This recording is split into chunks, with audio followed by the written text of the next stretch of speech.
Optimization is one of the most boring words in online marketing, but I'm going to explain to you how to properly optimize online advertising campaigns in this video so you can cut the red and grow the green or the profits in your online advertising. Optimization is such a complicated word. I think it scares a lot of people away. But at the end of the day, what we're doing in marketing is we are playing with numbers. Pure and simple. It's a numbers game. We're throwing up thousands or millions of ads per day, and we're hoping to make some profits from it. It's all a numbers game. 1 in 100 people, or whatever the percentage is, will end up buying your product. Most people will never spend any money with you. And being able to look at those numbers and put the odds slightly in your favor so that every dollar you spend equals $2 out or equals profits allows you to tap into one of the vastest amounts of wealth there is possible. It's what's made me a millionaire in my business. I'm working with 0 employees. All I'm working with is data. And I'm going to be walking you through and showing you some examples of how I optimize ad campaigns in this video. So overall, what you need to understand, everything about optimization comes down to this statement: cut the red, grow the green. All we're looking at is cutting out what's not working and doing more of what is working so that we can make money. And you do that over and over again enough times, you end up with a profitable ad campaign where you put $1 into the machine and out into your bank account comes $2. So let's go over to my computer and I will show you exactly what I'm talking about here. We'll go over this live. So first off, you need to understand your own numbers in your business. What numbers are meaningful to your business? Are you collecting email addresses? Are you getting leads? Are you trying to get people to purchase a product? Are you trying to get people to make a phone call? What number is important to you? Know your numbers and know what cost per email address or per opt-in or per lead or per phone call or per sale is reasonable for you to work with. Generally speaking, for most businesses, you want to work off of a 2-to-1 ROAS. So if your product costs $3, you don't want to spend more than $1 marketing it. Also, in affiliate marketing, generally speaking, you're looking for 100% ROI. It's great to just be profitable, but as you optimize, you want to be able to spend $1 to make 2. That's good, okay? That's where you should be generally with marketing. So let's dive into things. Now, I do what's called keeping an optimization diary. So when I'm trying to figure out how to market a particular niche, what I do is I just literally diary about my efforts of marketing my product. So I'm gonna go through a couple different examples of marketing my own product, which was a ebook at the time called Internet Jet Set back in 2017. This is the last time I kept an optimization diary because I was just trying to get this up and going. I detailed every optimization I did so I could look back over things and work towards getting that marketing profitable. Again, this was a product that I just created. I wrote the ebook, I did the whole marketing funnel. I'd never done that completely before, so I didn't even know if I could sell this product. So it was a long process to get this profitable. It took me months. I was really in the cut trying to make this work out because I wanted to be able to spend money to make money. You'll see I kind of detailed things by the ad networks I used. Exoclick is an adult ad network. Internet Jet Set was my product. Now here's an example of the sites that my ads were showing up on Exoclick. Now Exoclick is a fairly cheap ad network. They're very affiliate friendly. It's almost all affiliates advertising on their platform, very loose on restrictions, and they show on a lot of porn sites and torrent sites and what have you. So I wanted to test my advertising here just because I wouldn't run into any problems. I could make any claims, say anything I wanted marketing-wise, just to see what worked, and then I could tone things down for when I went to bigger networks such as Facebook or Google or YouTube. So here I am advertising, and what's interesting though is I'm looking here at the click-through rate, okay? Now, if you notice each of these sites, Talk with a Stranger, Pixel Host, they detail my costs right here, okay? So you can see the amount of money I spent with each of these sites, just about $1, right? So I wasn't spending a lot of money per site.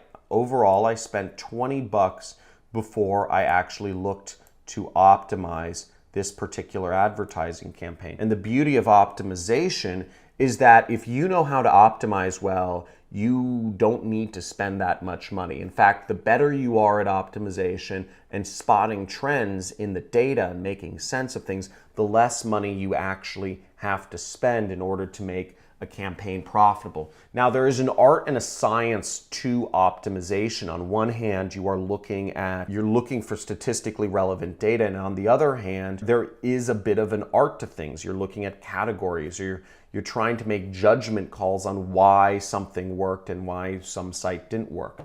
So understanding the data is hypothesizing. You can tell if something works or if it doesn't, but making sense and figuring out what to do next generally requires some sort of artistic or creative thought. So here I am with all this $20 worth of spend.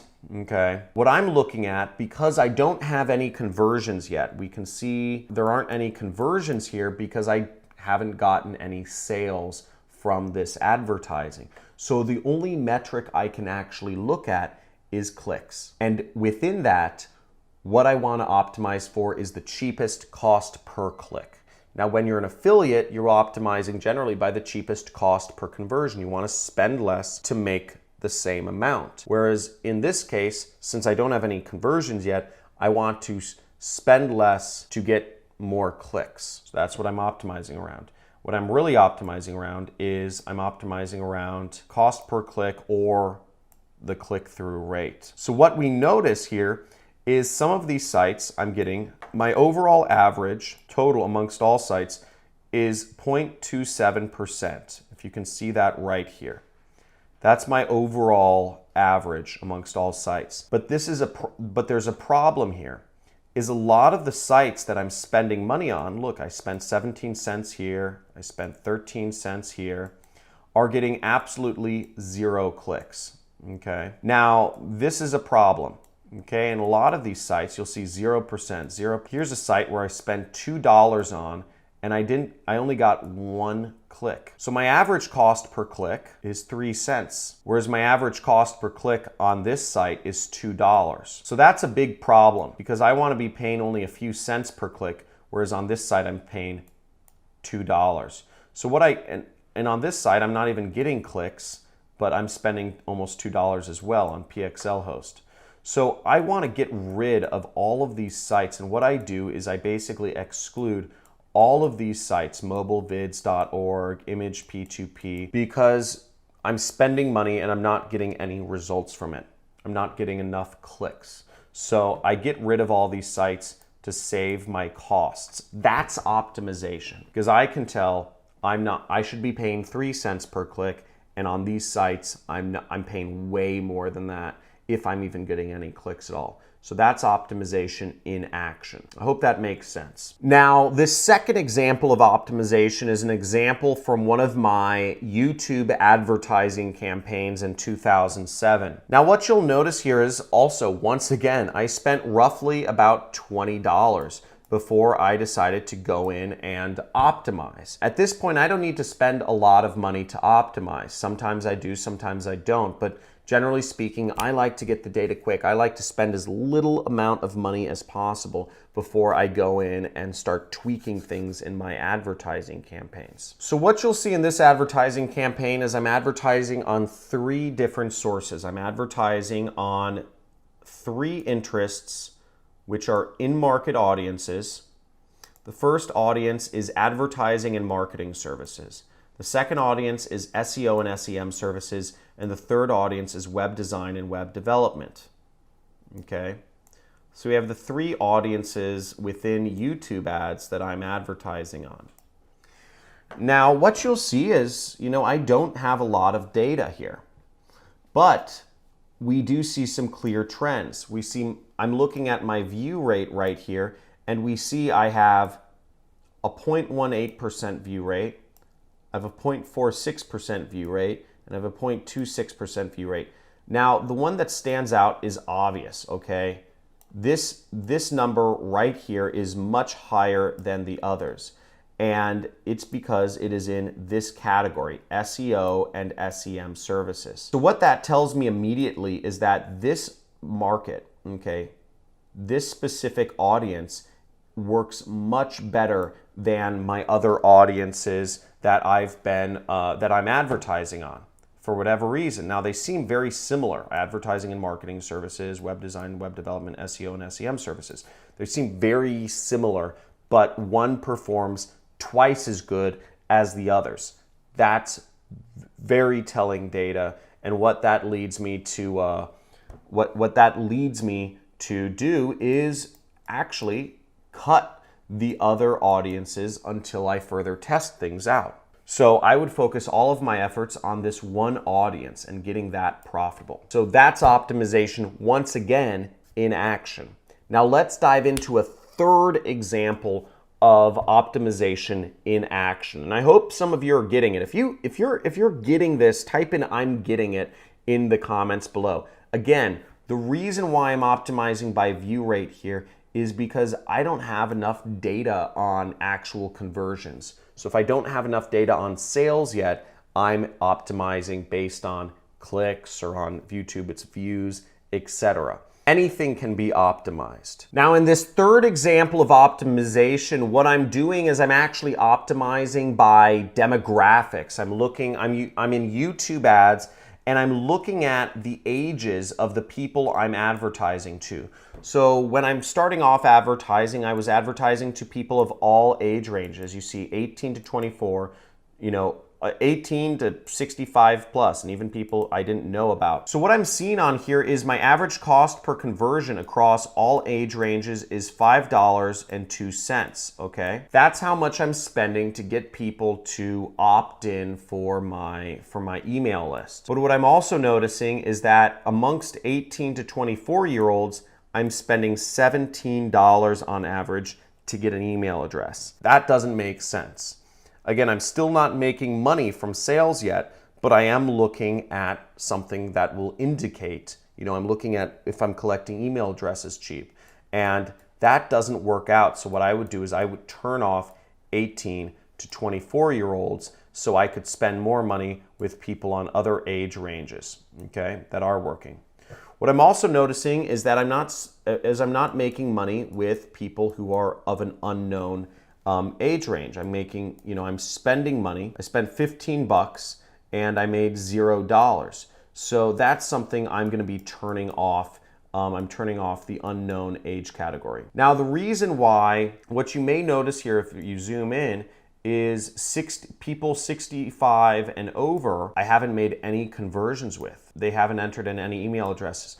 But the reason I'm not turning this age range off yet is because I haven't spent enough money with that yet. I've only spent a couple bucks, so I'm actually gonna wait. In this case, I'm gonna wait for more data to come in before I decide to turn off this entire age group. That's where I'll just wait.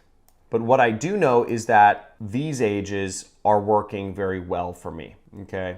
I know that 35 to 64-year-olds are performing very well for my particular product. As you can see, it's only costing me about $1 or $2 to collect an email address amongst these age ranges. And what's interesting about this data is people who are in their 50s or 60s